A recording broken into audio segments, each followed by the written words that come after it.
Résistance, force armée citoyenne, liberté. On entend à chaque info, et un peu sur Internet, sur tous les journaux, que dans certaines régions, et dont principalement le sud-est,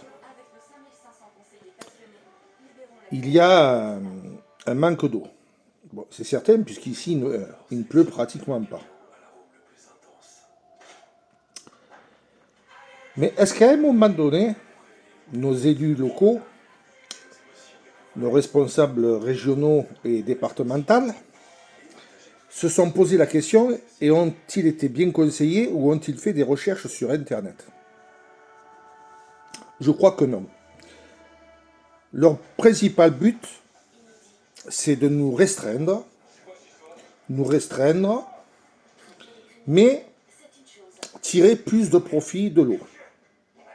Voilà. On part du principe, on restreint, mais on fait du profit. Et à un moment donné, il va falloir que ça s'arrête. Alors qu'il existe, je ne l'invente pas. Je ne suis ni ingénieur, ni devin, ni Jésus. Je ne suis pas astrologue. Vous allez sur ce qu'on appelle mon ami Google et vous tapez produire de l'eau avec une éolienne. Et vous allez voir qu'il existe des éoliennes qui, grâce à tout un système qui est à la base, qui prend l'air pour le transformer en eau. Donc il n'y a pas besoin d'énergie, c'est l'éolienne qui le fait tourner. Bien sûr, ça ne va pas produire 500 litres heure. C'est impossible. Mais ça va arriver à produire entre 20 et 30 litres heure. Si on met un contenant, pas en plastique, mais en inox, et qu'on fasse la récupération, je pense qu'on pourrait stocker de l'eau. On met une citerne de, on va pas dire énorme, mais 500 litres. Je pense qu'au bout d'une semaine, elle sera pleine, et après, elle se maintiendra.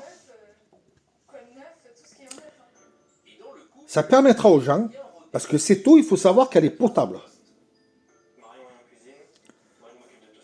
Ça leur permettra au moins, de pouvoir faire leur manger, laver la vaisselle, surtout dans les petits villages qui sont vraiment restreints d'eau, qui n'ont plus d'eau du tout. Je pense que ce mécanisme devrait être mis en place pour soulager un petit peu, plutôt que de faire des allées-venues à des véhicules où il faut payer le gasoil, il faut payer le temps qui se passe et tout. Ce système-là serait beaucoup plus rentable. Et il existe également. C'est déjà utilisé dans les pays tels que la Tunisie, le Maroc, l'Algérie, le Qatar, de partout, par des panneaux solaires. Alors après, vous avez en installation surdimensionnée, mais ça coûte très cher, mais vous avez des petites fontaines solaires qui, grâce à ces panneaux, arrivent, parce qu'il y a une petite turbine qui est alimentée par le solaire, qui prend l'air de dehors pour le transformer en humidité qui donne de l'eau. Et ces petites fontaines arrivent à produire 30 litres à l'heure.